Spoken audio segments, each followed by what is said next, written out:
because essentially what that system was a protocol around principles which were really trying to make something happen without truly understanding the reality of what it was. So a lot of people who may have really understood how to apply positive thinking in an intention to be able to see something manifest, for others, they were just repeating parrot-fashioned words, hoping something would happen.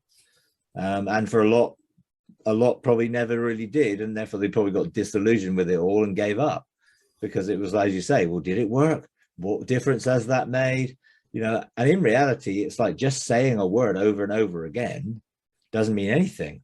Even meditating in a word, if you don't encounter what's behind the word, really is just you focusing on a word, hoping that word is going to mean something to you. So for me, meditation would be engaging in the full experience of essentially who God is, because I'm not going to meditate on anything other than God, because he is where the truth is. So in any sense of, if I'm going to meditate, I'm going to meditate fixing my thoughts and thinking around who God is, encountering him. Otherwise, it can become a disconnected process.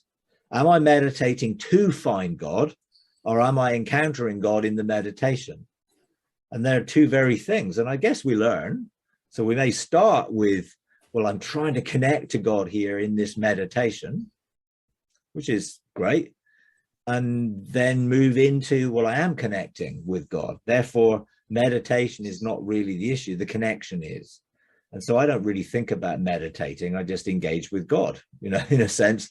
So that's my experience, which I come from a place of rest and relaxation, and I'm not striving, and I'm in a place of, I guess, stillness, if you like, but I'm not trying to formulate it.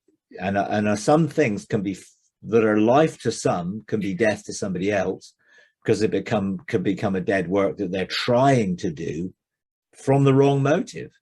Why do I want to meditate, or why do I want to be quiet and still so I can just be with God? So my agenda is totally to just be in relationship and experience him in his presence. The meditation is not the goal. The relationship is, that may come from me giving some quality time to spend that with God. And Jesus being the truth, I want the truth to come from my experience of being in God's presence.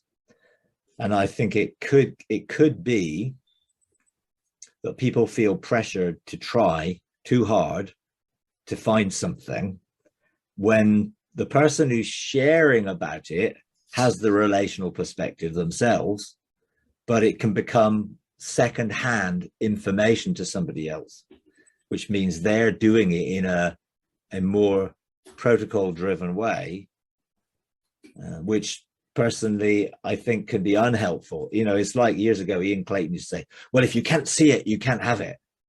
And then everyone just strove to see. And they're like all trying desperately to have these visions and see.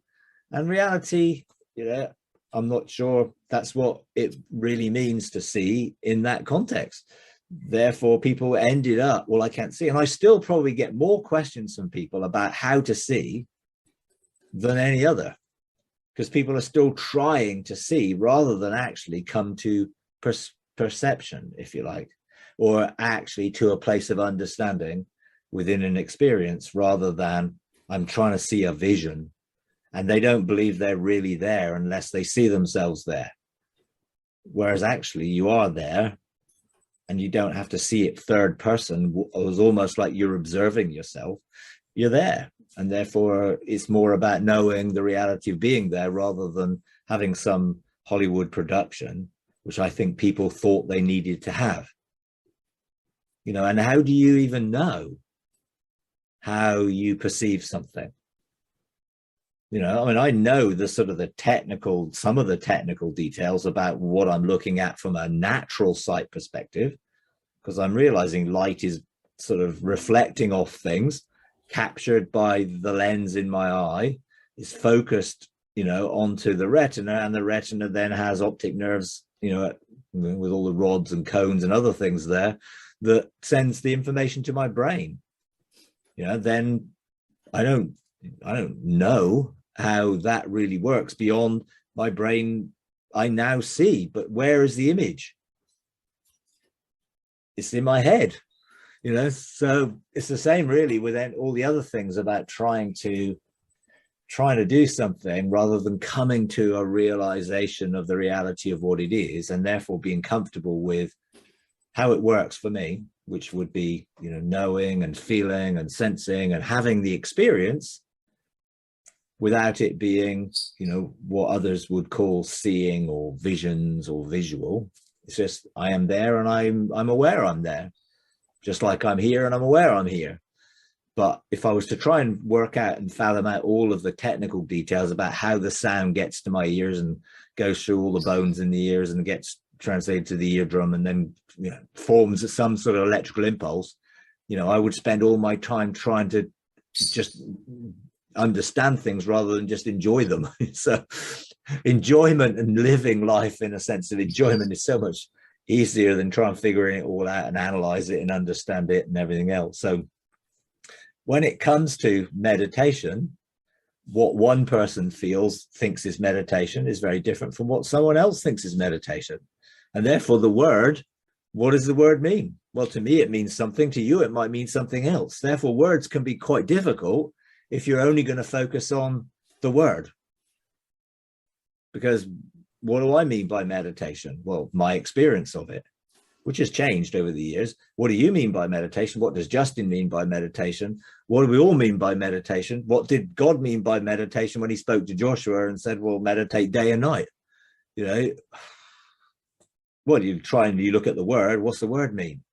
Well, the Hebrew understanding was sort of speak to yourself and talk to yourself. And therefore it was all about, I guess, sort of creating a sort of environment where that word came alive, but for me, if I was to say, well, what do you mean by meditation? Would just being in the presence of God, enjoying him, that would be what I would focus on meditation. But I don't come into meditation with a pre-agenda